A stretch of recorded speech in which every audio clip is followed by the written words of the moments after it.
Assalamualaikum warahmatullahi wabarakatuh. Waalaikumsalam warahmatullahi wabarakatuh.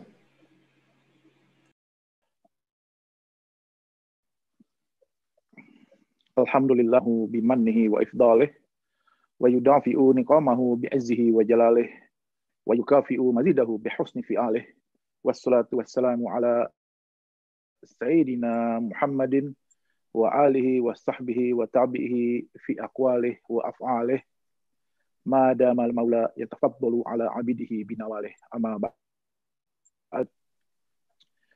Yang kita muliakan Profesor Dr. Haji Sagaf Petalongi, MPD, Rektor IAIN Palu yang diwakili oleh Bapak Wakil Rektor Profesor Dr. Haji Abidin. Yang terhormat pembimbing kita semua, Profesor Dr. Kiai Haji M. Amin Abdullah. Sebuah kehormatan buat saya tampil bersama beliau, senior kita dalam satu forum. Saya niatkan hadir untuk ngaji kepada beliau. Beliau dulu Ketua Majelis Tarjih Muhammadiyah. Saya kira kita semua mengakui kealiman dan ketokohan beliau, sehingga warga NU seperti saya sangat bersyukur bisa mengaji kepada beliau hari ini. Semoga Allah mengaruniai kesehatan dan usia panjang dan barokah kepada para ulama, masyaikh, guru dan pembimbing kita, dan semoga pula kita semua mendapat barokah dari ilmu, hikmah, dan keteladanan mereka. Amin ya rabbal alamin. Yang terhormat Profesor Dr. Rusli, Direktur Pasca Sarjana, ini sahabat dan guru saya sejak dulu di S1 di IAIN Ciputat. Beliau terkenal alim dan cerdas sejak dahulu dan menjadi rujukan kawan-kawan saat berdiskusi di kampus. Terima kasih atas undangannya, Syekh Prof. Rusli. Para pimpinan IAIN Palu lainnya, dekan, kaprodi, moderator, para dosen dan mahasiswa, tokoh masyarakat, serta hadirin hadirat al-virtuali, karena kita diskusinya secara virtual ini. Alhamdulillah tadi sudah kita simak bersama paparan yang luar biasa dari guru kita, pembimbing kita, Prof. Amin Abdullah, yang benar-benar menggugah dan membuka cakrawala berpikir kita. Yang saya sampaikan hanya sekedar mengisi sisi-sisi yang beliau belum sentuh dari sisi praktisnya. Kalau dari berbagai teori dan pendekatan filosofis etis tadi beliau sudah sampaikan, saya hanya menambahkan sedikit saja. Pertama, persoalan pandemi COVID ini membuka ruang perdebatan masalah metodologi, khususnya persoalan usul fikih. Berbagai ungkapan problematika yang muncul di tengah masyarakat pada hakikatnya bisa dikembalikan kepada pendekatan maqasidus syariah, khususnya pertentangan antara hifdzuddin dan hifdzun nafas. Ini karena saya bicara di kampus, asumsi saya kita sudah paham semua masalah maqasidus syariah, jadi tidak perlu saya jelaskan lebih jauh. Pertentangan antara hifdzuddin dan hifdzun nafas. Kita sepakati kuliatul khoms, 5 hal, paling tidak 5 hal yang harus dijaga dalam maqasidus syariah, tetapi para ulama berselisih mengenai urutannya, khususnya menempatkan masalah hifdzuddin. Apakah hifdzuddin, yaitu menjaga agama, ditempatkan pada urutan pertama, ataukah pada urutan pertama itu kita tempatkan hifdzun nafas? Persoalan ini menjadi krusial ketika terjadi benturan antara hifdzuddin dan hifdzun nafas. Dan itulah yang sekarang kita lihat di persoalan pandemi corona ini. Para ulama kontemporer seperti Syekh Profesor Dr. Ali Jum'ah, mantan mufti Mesir, atau yang lebih populer misalnya Syekh Yusuf Qaradawi. Kedua beliau menggunakan satu kaidah yang menarik dalam berbagai tulisan maupun ceramahnya. Sihatul abdan muqaddamatun ala sihatil adyan. Jadi secara harfiah kira-kira maksudnya sehatnya badan kita ini diutamakan daripada sehatnya agama. Nah, bahasa yang beliau gunakan dari kaidah ini tentu mengindikasikan bahwa jikalau terjadi pertentangan antara hifzuddin dan hifzun nafas, maka yang dimenangkan adalah hifzun nafas. Karena bagaimana kemudian kita bisa beribadah dengan aman dan nyaman jikalau kondisi badan kita atau kondisi masyarakat sekitar kita itu tidak nyaman dan tidak aman. Karena itu sihatul abdan muqaddamatun ala sihatil adyan. Nah, para ulama kita paham semua mengenai persoalan kaidah-kaidah ini. Beliau mumpuni ngelotok masalah al-asbah wan nazairnya Imam Suyuti misalnya, atau kitab Qawaidul Ahkamnya Syekh Izzuddin Abdus Salam. Nah, tetapi aplikasinya yang ini menjadi persoalan. Misalnya tadi al-masyaqqah tajlibut taisir, darul mafasid muqaddamun ala jalbil masalih, itu para ulama paham semua. Tapi ketika mau mengaplikasikannya dalam kasus yang konkret seperti pandemi COVID ini, timbul berbagai pertanyaan. Bahkan terjadi perang kaidah yang bisa kita simak dalam diskusi seputar pandemi ini. Misalnya kaidah darul mafasid muqaddamun ala jalbil masalih, yaitu menolak mafsadah, menolak kerusakan atau kemudaratan, itu diutamakan ketimbang mengambil maslahah. Itu di-counter dengan kaidah lainnya, al-maslahah al-muhaqqah, al-maslahah al-muhaqqaqah, muqaddamatun alal mafsadatil mauhumah. Kemaslahatan yang nyata wajib didahulukan daripada mafsadah yang belum nyata. Nah, menurut ulama yang mengkanter dengan kaidah ini, mereka beranggapan kemaslahatan masalah sholat Jumat berjamaah di masjid, ya, itu adalah yang muhaqqaqah, yang sudah nyata. Sementara kerusakan mafsadah akibat corona itu belum nyata. Paling tidak mereka lihat ada di daerah mereka. Sehingga kemudian bagaimana mungkin kemaslahatan yang nyata ditinggalkan oleh sesuatu yang belum nyata. Mereka beranggapan COVID ini adalah penyakit orang kaya. Orang yang suka traveling ke luar negeri, suka melakukan perjalanan lintas provinsi, lintas daerah, dan suka bersinggungan atau berinteraksi melewati batas-batas daerah maupun komunitasnya, itu yang punya potensi terkena.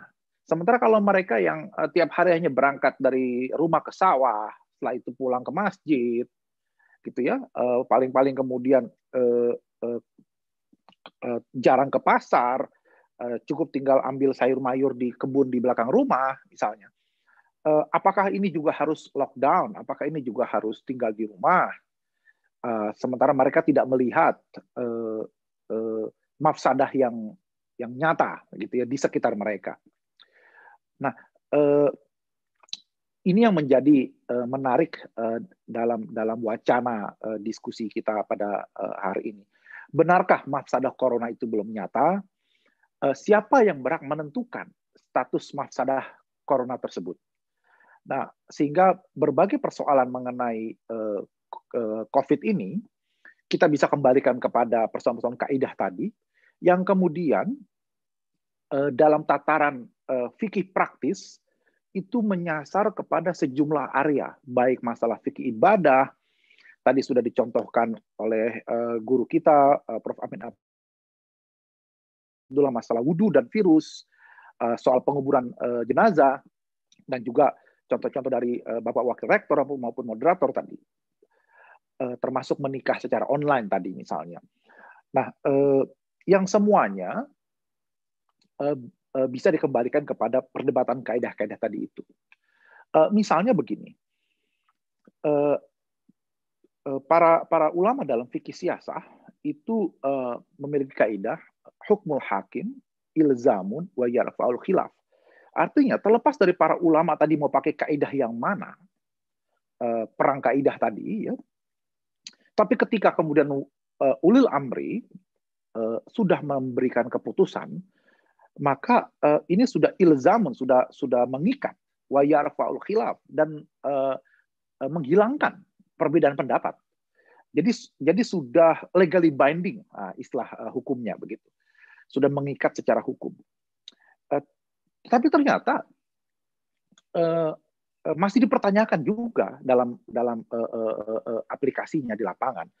Misalnya yang dianggap waliul amri sekarang itu yang mana? Apakah keputusan presiden saja, ataukah keputusan gubernur? Kita tahu keputusan presiden dan keputusan gubernur DKI sering berbeda misalnya. Atau keputusan antara gubernur dengan wali kota. Kita tahu gubernur Jawa Timur dengan wali kota Surabaya juga sering berbeda pandangan. Atau yang disebut dengan waliul amri itu kita naikkan levelnya lebih tinggi lagi, level internasional. Yaitu keputusan badan dunia seperti WHO, apakah termasuk dalam kaidah hukmul hakim, ilzamun wa yarful khilaf. Artinya, ketika di tingkat internasional, WHO, World Health Organization, Badan Kesehatan Dunia, sudah mendeklarasikan ini sebagai pandemi, sehingga statusnya sudah darurat, apakah kemudian keputusan ini harus ditaati, diikuti oleh waliul amri lain di tingkat pemerintahan? Di mana batas-batas wilayatul hukmi itu? Apakah cukup di wilayah kenegaraan kita atau sudah masuk ke wilayah internasional misalnya? Nah, ini menjadi salah satu hal yang muskil yang bisa kita diskusikan lebih jauh.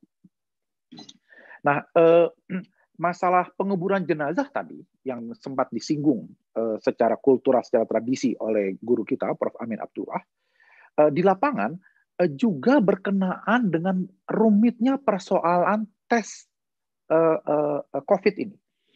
Jadi ada yang rapid test, gitu ya, ada yang swab test. Nah, ini seringkali jadi persoalan. Banyak kasus di lapangan ketika orang masuk ke rumah sakit dan dilakukan rapid test, hasilnya adalah katakanlah hasilnya adalah positif. Sehingga ditangani secara protokol COVID. Dan ketika 2-3 hari kemudian kondisinya semakin memburuk, dilakukan swab test, maka hasil swab testnya belum keluar, orangnya sudah meninggal. Nah, berdasarkan hasil rapid test yang sebelumnya positif, maka rumah sakit mendeklarasikan pasien ini terkena meninggal karena COVID. Meskipun hasil swab testnya belum keluar. Kan begitu. Timbul persoalan ketika ternyata setelah dikubur, hasil swab testnya negatif. Nah, ini bagaimana? Apa mau digali kembali gitu, kemudian dilakukan dengan penguburan biasa, dengan tahlilan rame-rame, dengan apa gitu ya. Atau dalam kasus berbeda, masuk rumah sakit, rapid testnya negatif. Nah, ini jadi hukum asalnya negatif. Nah, ini kan kita pakai mulai kaidah istishab ini. Hukum asalnya negatif, tapi karena kondisinya semakin memburuk, kemudian dilakukan swab test belum keluar, sudah meninggal. Maka kemudian pertanyaannya, kalau tadi kasus pertama kan hukum asalnya memang hasil tes rapid testnya positif. Sekarang rapid testnya negatif, tetapi ada indikasi-indikasi kesehatan lainnya yang membuat kondisi ini memburuk dan dokter curiga ini positif, dilakukan swab test, belum keluar hasilnya, sudah meninggal. Maka berdasarkan saduz zari'ah, rumah sakit memutuskan untuk melakukan penguburan jenazah dengan protokol COVID. Hebohlah keluarga. Loh, tesnya semula negatif kok. Kan begitu. Nah, ini gara-gara, selain masalah kultur dan tradisi yang tadi disampaikan oleh Prof. Amin Abdullah, juga gara-gara persoalan hasil tes itu ternyata juga tidak bisa segera diketahui. Ada jeda waktu antara hasil tes dengan meninggalnya pasien. Maka kemudian di sini para ulama harus membahsul masail kan. Gitu kan. Mau kembali kepada hukum lama, istishab tadi itu, ya, hukum asalnya bahwa negatif tahu mau pakai sadus jariah di ujung. Karena kata dokter, ya siapa tahu hasil swab testnya katakan positif, kan bagaimana resiko? Nanti menulari yang lain. Tapi di kasus yang pertama sudah dilakukan protokol kesehatan, ternyata hasilnya negatif, orangnya sudah dikubur. Nah ini kan keluarga hatinya sudah kacau balau. Ini bagaimana persoalan seperti ini mau dijawab oleh para ahli fikih di YAIN Palu ini. Nah, begitu juga persoalan-persoalan lain. Saya ingin memberikan contoh lain, misalnya masalah transaksi online. Sekarang ini salah satu barokah di negeri kita itu karena sebelum ada COVID kita sudah punya Gojek atau Uber gitu, bukan Grab ya. Sehingga begitu kemudian terjadi PSBB, pembatasan sosial berskala besar, kita dimudahkan lewat transaksi online. Begitu juga online shopping itu Bukalapak, Shopee itu juga sudah ramai sebelum adanya COVID. Tetapi begitu sekarang ada COVID ini dan semuanya semakin ramai transaksi online, timbul persoalan hukum. Penjualan online-nya kan sistemnya dropshipping. Ini terjadi perdebatan. Kenapa? Karena ada 3 pihak, yang pihak pembeli dengan penjual dan pihak yang menyediakan platform, Bukalapak, Shopee begitu ya, atau Gojek atau Grab tadi itu. Transaksinya kita kemana? Siapa yang melakukan akad jual belinya, transaksi di mana? Apalagi ternyata pihak penyedia platform maupun Gojek ataupun Grab tadi itu tidak memiliki produknya, bukan dia yang jualan. Nah, ini yang kemudian menjadi persoalan. Apalagi ketika ternyata yang Grab-nya itu kadang-kadang suka telepon balik kan. Ini pesanan sesuai dengan yang di aplikasi ya. Artinya apa? Dia sendiri juga tidak tahu apakah ada atau tidak barangnya, apakah sama atau tidak sama. Nah, sementara kan kita tidak boleh membeli kucing dalam karung kan begitu. Nah, ini semua menimbulkan berbagai persoalan fikih muamalah yang saya kira kawan-kawan di Pasar Sarjana YAIN Palu yang akan menjawabnya. Saya kan hanya melempar persoalan, memancing persoalan saja. Provokator lah kira-kira begitu ya. Jawabannya nanti kawan-kawan YAIN Palu yang akan memberikan jawaban. Nah, persoalan lainnya adalah persoalan masalah hak asasi manusia, yaitu pelarangan dan pembatasan warga negara beraktivitas. Gara-gara lockdown, harus pakai masker, adanya jam malam misalnya, toko tutup, masjid tutup, yang semuanya dianggap ini membatasi hukukul insan, gitu ya, hak kemanusiaan kita, hak asasi manusia. Sejauh mana sebetulnya wewenang ulil amri melakukan itu dalam kacamata fikih siasah? Karena ada 2 perbedaan misalnya, ada tahdid, membatasi, ada tanzim, mengatur. Nah, di wilayah mana sebetulnya pemerintah bisa melakukan tahdid dan di wilayah mana pemerintah bisa melakukan tanzim. Nah, ini juga menjadi perdebatan untuk para aktivis HAM, termasuk yang di Australia. Ada kasus beberapa waktu lalu, ada orang yang menolak pakai masker di Australia dan menggunakan alasan hak asasi manusia. Nah, ini kan menarik. Dan itu dibantah oleh para kolega saya, para profesor ahli hak asasi manusia di Monash University ini, yang mengatakan bahwa pemerintah boleh melakukan pelanggaran HAM dalam kasus-kasus yang darurat seperti itu. Mungkin kalau dalam kaidah kita ad-darurah tubihul mahzurat itu. Nah, sekarang ini terakhir ya, sekarang ini sedang ramai juga masalah menunggu vaksin. Ya, ada yang mengatakan vaksinnya dari Cina, ada yang mengatakan vaksinnya itu dengan menggunakan teori konspirasi dari Bill Gates, begitu ya. Bahkan kemarin beredar video kecil, video singkat masalah Bio Farma sedang berusaha memproduksi vaksin ala kita sendiri, tapi akan menjadi pertanyaan karena masih banyak juga saudara-saudara tidak mau vaksin dan menanyakan gitu. Maka di sini kemudian teori-teori dalam fikih klasik seperti istihalah, ya, istihlak, nah itu akan kembali berperan untuk memberikan penjelasan dan jawaban terhadap persoalan vaksin ini. Saya kira pancingan dari saya itu saja, hanya sekali lagi hanya sekedar melengkapi sisi-sisi praktis yang tadi belum sempat disinggung oleh guru kita, Prof. Amin Abdullah. Lebih kurangnya mohon maaf kalau ada kesalahan maupun ada bahasa-bahasa yang kurang nyaman didengar bagi Bapak dan Ibu sekalian.